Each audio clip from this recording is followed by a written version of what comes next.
नमस्कार दर्शकों, मैं नीरज अरवानी हर दिन अग्निपथ के इस नए सत्र में आप सभी दर्शकों का हार्दिक स्वागत करता हूं। चलिए रुक करते हैं खबर की ओर। दर्शकों, इन दिनों उल्लासनगर में आपको हर गली, हर नुक्कड़, हर चौराहे पर गड्ढों का तामराजा मिल जाएगा। लेकिन तकलीफ उस वक्त होती है उल्लासनगर की जनता को जब उल्लासनगर के आमदार उल्लासनगर महानगर पालिका के आयुक्त के सामने बैठकर हंसकर ये कहते हैं कि हाँ, इन्हीं गड्ढों के कारण भारतीय जनता पार्टी का एक कार्यकर्ता दिनेश गुंग भी उस गड्ढे का शिकार बना और उसमें औंधे मुंह गिरा।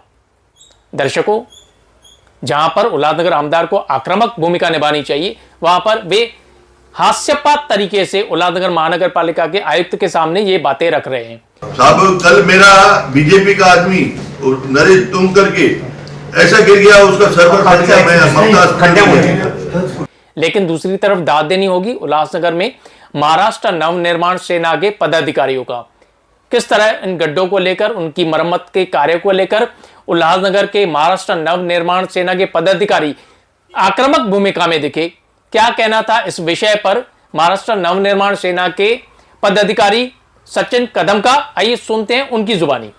आज हम महाराष्ट्र नवनिर्माण सेना उल्लासनगर शहर की तरफ से जो शहर में खड्डे हैं कि जो म्हणजे एकदम निकृष्ट दर्जा कि जो काम चालू है, भरी बरसात में काम चालू है, रोड की साफ सफाई नहीं और काम चालू है। आज जो हम लोग ने आयुक्त साहब को जो हम लोग ने फोटोज दिखाए, विजुअल्स दिखाए, जो 3 नंबर में पप्पू सोसाइटी करके एरिया है, वहाँ पे रास्ता बन रहा है, वहाँ पे नीचे कुछ क्लीनिंग नहीं, कुछ नहीं, उस पर ही बस मतलब ये करके आरएमसी डाला जा रहा है और वो 50 लाख का काम है। ये पैसा हमारी जनता का है, हमारे शहर का है, या महाराष्ट्र शासन ने मूलभूत में पैसा दिया है, ये पैसा वेस्ट क्यों? फिर हम लोग ये बोलेंगे कि रस्ते से काम बरोबर नहीं, रस्ते वाहून गेले, तो ये कहा तो अभी कॉर्पोरेशन के अधिकारियों ने, कॉर्पोरेशन के आयुक्त साहब ने वहां पे ध्यान देना जरूरी है कि ये ऐसे निकृष्ट दर्जे के काम क्यों हो रहे। तो ये थे अपना जो शहर भर में रस्ते और रस्ते पे पूरे खड्डे हो गए हैं। उसके बाद ईगल कंस्ट्रक्शन ने जो अंडरग्राउंड ड्रेनेज के काम किए, जो अंडरग्राउंड ड्रेनेज के काम किए, तब भी क्या बोला कि बाबा साहब की जयंती आ रहे, इसके लिए हम लोग डामरीकरण कर रहे पैच के लिए, इमरजेंसी के लिए। तो उसके बाद उन्होंने कंक्रीट करने वाले थे, वो शहर में किधर ही कंक्रीट किया नहीं है कि उसके बाद अभी जो उन्होंने डामरीकरण भी जो किए थे ईगल वालों ने, वो पहली बरसात में पूरा बह गया, वो फिर से खड्डे हो गए पूरे रास्ते में। तो वो था कि उसके लिए फिर कंसल्टेंट भी दिए है ईगल वालों के लिए, तो कंसल्टेंट भी काम नहीं कर रहा है, ईगल वाले के ठेकेदार भी काम नहीं कर रहे हैं, ना वाटर सप्लाई डिपार्टमेंट वो रास्ते पे देख रहे हैं, ना सिटी इंजीनियर जो रास्ते के काम चालू है ना वो देख रहे हैं, जो खड्डे गिरे हैं वो दिख रहे। इसके लिए करोड़ों रुपया खर्चा हो रहा है, ये उल्लासनगर कॉर्पोरेशन का खर्चा हो रहा है, हमारी जनता का खर्चा हो रहा है। हमारी जनता इधर उधर से कैसा भी करके टैक्स भर रही है। अभय योजना में आज करोड़ों रुपया टैक्स जमा किया हमारी जनता ने, तो ये पैसा हमारे उल्लासनगर शहर के जनता का मेहनत का पैसा ऐसा वेस्ट हो रहा है, तो महाराष्ट्र नवनिर्माण सेना कभी शांत नहीं होगी। तो यही निवेदन लेके आज हम लोग गए थे। तो वहां पे एग्रेसिव होना जरूरी पड़ा क्योंकि हम बात कर रहे थे, हमारे कुछ पदाधिकारी घोषणा दे कर रहे थे, राज साहब का घोषणाबाजी कर रहे थे, तो कोई वहां पे जो अधिकारी थे वो हमारे पदाधिकारी को दम दे रहे थे, दबा रहे थे कि ऐसे बात नहीं करो, वैसे बात नहीं करो। अरे हम तो एक जनता का क्वेश्चंस, जनता के प्रश्न लेके आयुक्त साहब के पास आए थे, लेकिन किसी की भी आवाज ऐसी दबाना अधिकारी को शोभा नहीं देता। एक तो अधिकारी ऑन ड्यूटी रहते हैं, तो उन्होंने, तुम एक लोक सेवक हो तो आने वाली हर जनता का, हर एनजीओज का, हर राजकीय पार्टी के पदाधिकारी कार्यकर्ता कोई भी रहे, उसका आप रेस्पेक्ट करो। आप रेस्पेक्ट देंगे तो हर कोई आपको रेस्पेक्ट देगा। अगर आप जो टोन से बात करेंगे वो टोन से आवाज हम देंगे, और महाराष्ट्र नवनिर्माण सेना हमेशा वो टोन में बात करती आई है और वो टोन में जवाब देंगे।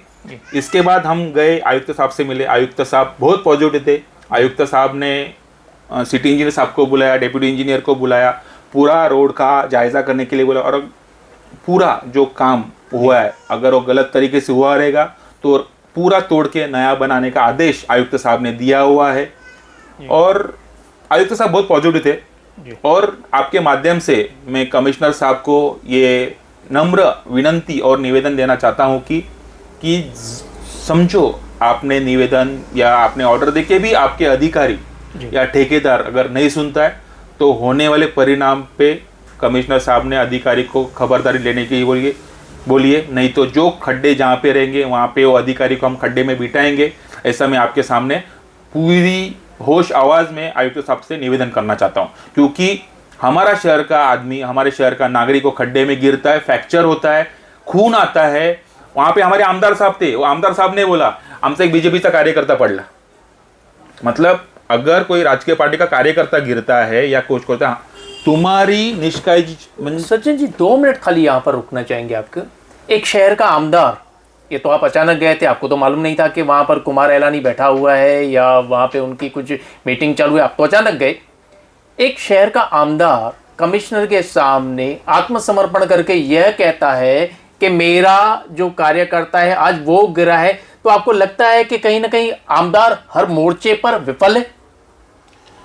आमदार साहब ने कैसा है कि ठीक है, आमदार साहब फंड आते, क्या आते, देते, काम करते, तो इस पे प्रशासक, आज 2-2.5 साल हुए कॉर्पोरेशन में नगर सेवक नहीं है, प्रशासक करके जो हमारे कमिश्नर साहब है, तो कमिश्नर साहब ने इसका जायजा लेना चाहिए और सिटी इंजीनियर ने। लेकिन शासन प्रशासन को जगाएगा कौन? आज लोकल बॉडी तो है नहीं। आमदार ही जगाएंगे। लेकिन आमदार को ये कहते सामने देखना कि हाँ आज मेरा भी कार्यकर्ता वहां पे, क्या लगता है आपको कि जो कंट्रोल है वो पूरी तरह से गायब है? मेन कॉर्पोरेशन वरती कंट्रोलच नाही। आमदार साहब ने भी एक कंट्रोल रहना चाहिए। आमदार साहब ने भी अभी, ये तो अधिवेशन हुआ नहीं, मतलब अभी अधिवेशन खत्म हो गया, अभी तो इलेक्शन कभी भी लग सकते, लेकिन आमदार साहब ने भी इसका नगर विकास खाते से बातचीत करनी चाहिए और ऐसे अधिकारी से कड़क कार्रवाई करने के लिए आमदार साहब ने नगर विकास खाते को प्रस्ताव रखना चाहिए। और अपना मतलब ना खुशनसीबी है कि अपने मुख्यमंत्री साहब भी अपने जिले में और उनके जिले में ऐसे होते रहेगी और सत्ताधारी के आमदार का कार्यकर्ता गिरता रहेगा, तो आम जनता क्या करेगी? और उसके ऊपर आमदार का ये मान्य करना कि हाँ मेरा भी आज कार्यकर्ता वहां पे गिरा, कितना हास्यपाद लगता है सचिन जी। ये सब बातें जब हम लोग विजुअल्स पे देखते हैं तो कितना हास्यपाद है। कहीं ना कहीं लगता है कि जो कंट्रोल है वो पूरी तरह से गायब है। मेरा तो आपके माध्यम से उल्लासनगर शहर के आमदार कुमार एलानी साहब से भी एक निवेदन है और कमिश्नर साहब से भी एक निवेदन है कि आप शहर भर जो रास्ते के काम चले खड्डे, वहाँ पे आप जायज़ा लीजिए।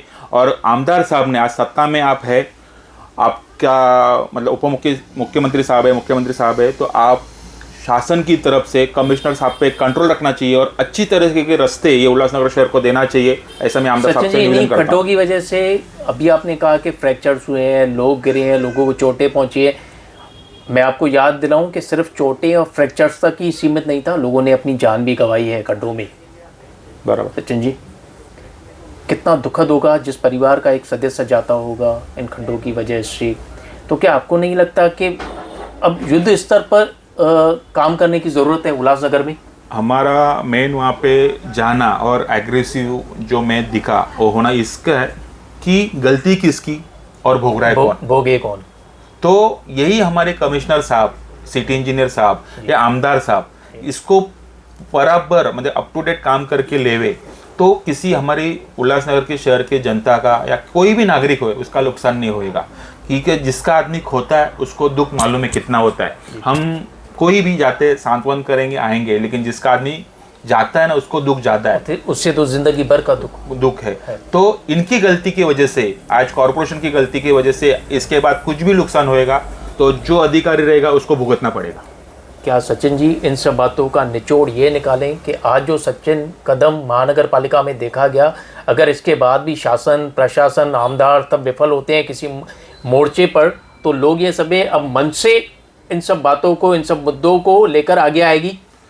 मन से डे 1 से जब से स्थापना हुई तब से बहुत सारे हम लोग ने धरने के, आंदोलन के, मोर्चे के हर विषय पे, मतलब महानगर पालिका में अभी तो नगर सेवक भी नहीं है। सचिन मैं विपक्षी नहीं, 2 मिनट रोकना चाहूंगा। अब धरने का टाइम चला गया, अब धरने का टाइम नहीं बचा है, अब एक्शन लड़ाई की जरूरत लग रही है कि हाँ, क्योंकि वो बहुत हो गए धरने। राज असरोड़कर भी धरने पे बैठे, आप भी बैठे हैं, आमदार कुमार एलानी से तो हम लोग कुछ यानी अब बोलना ही उचित नहीं समझते हैं। इसीलिए उल्लासनगर की जनता कुछ न कुछ ऐसी आस लगाए बैठी है किसी एक ऐसे नेता के ऊपर जो उनकी आवाज उठाकर लड़े। मैं आपके माध्यम से मेरे सारे उल्लासनगर जनता को अपील करना चाहता हूँ, आपके परिसर में जहाँ जहाँ कुछ भी प्रॉब्लम है, भले रास्ते रहे, पानी रहे, कचरे की समस्या, कौन सी भी प्रॉब्लम है, हॉस्पिटल्स के लिए कौन सी भी प्रॉब्लम्स रहे, आप मुझसे या महाराष्ट्र नवनिर्माण सेना के पदाधिकारी से बिंदास कांटेक्ट कीजिए। आपके जो कोई तकरार रहेगी, जो कोई प्रॉब्लम रहेगा, उसको महाराष्ट्र नवनिर्माण सेना अपनी माध्यम से, अपने तरीके से सॉल्व करने की ग्वाही मैं आपके माध्यम से पूरे उल्लासनगर शहरवासियों को देना चाहता हूँ।